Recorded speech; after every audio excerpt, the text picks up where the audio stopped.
ticker symbol MLCG. The last time we went over this is going to be on the 18th, which would have been last Thursday. I believe that would have been last Wednesday, rather.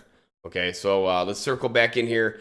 On the 18th, right here, I said put it on watch. It was a job call, and it couldn't hold those big gains. It could not hold that big gain. It pulled back big time, big time.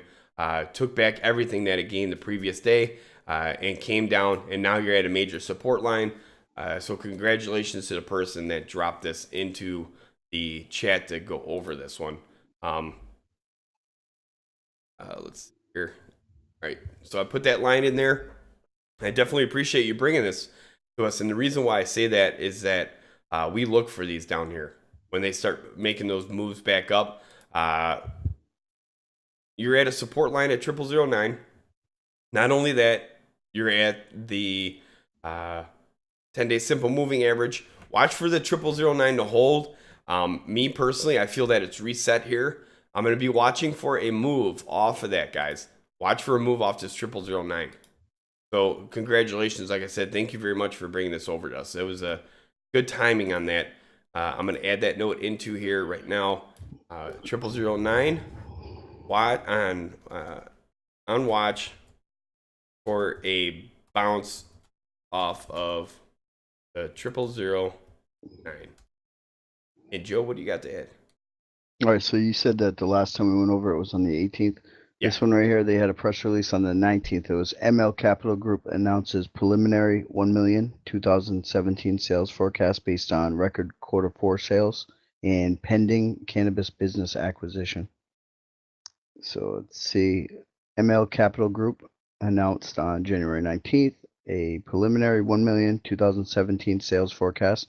Management has published an online presentation detailing the forecast that is based on one, current annual sales approaching 400,000 annually, two, record 2016 fourth quarter sales performance, and three, entry into cannabis tourism acquisition. The company recently announced record sale performance for the fourth quarter of 2016. Company also recently announced its entry into the cannabis sector through the pending acquisition of Spanish Peaks Scrump Delicious Delicacies and a corresponding partnership with Puritan Incorporated with the ticker symbol PURA.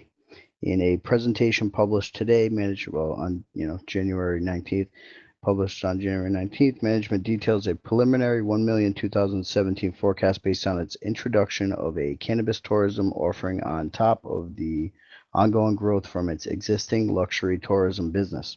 And you can basically view the entire forecast presentation with this link right here. So I'll share the link over there on the stream right now. And that's pretty much what's new since last time I went over it. All right, so again, that is MLCG. You guys are following this one. Again, watch for that bounce off of there. It's hitting 0008, so I would definitely keep an eye on it, okay? On watch for a reason. And I'd really hope that this 0008 right now is just a flash. If this doesn't hold, I'm going to add this in here. I do want to add this in here. So if 0009 doesn't hold, you could see 0.0005.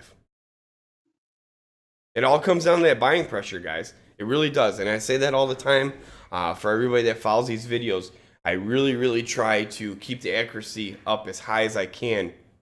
And there's one thing I can't control. I can't control news, and I can't control volume.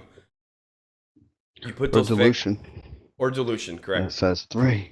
Yeah, so, but, I mean, the volume is going to be the main part, Joe, because either way, I mean, dilution is going to fall under that volume category, and the reason why I say that, and it's a good point that you bring that up, is going to be on that selling, right? It's going to be on that selling pressure that we look for. Buying pressure, selling pressure, which either way, you guys get the point. Selling pressure is going to be obviously lots of sells. If you see tons of sells, well, you can kind of bring up Joe's category of the dilution, right? If you see lots of buys and that thing starts moving, okay, it's good, nice solid shear structure. But if you see lots of buys and it doesn't move, again, same thing falls into Joe's category, dilution. It's extremely possible. So, as Joe would say, you're going to want to look into more of the company to find out that you can find that stuff out. Yeah, because it's not always a bad thing. I mean, obviously, the company's publicly traded for a reason to obviously sell shares on the open market and build their business. I mean, it really comes down to what their intentions are on the actual dilution. So that's why when it's, when there is high dilution, you want to look into why. Right. See if you want to be vested for the future in that. That's right. So, again, MLCG, make sure you head over to investorshangout.com/live and check out our live streams.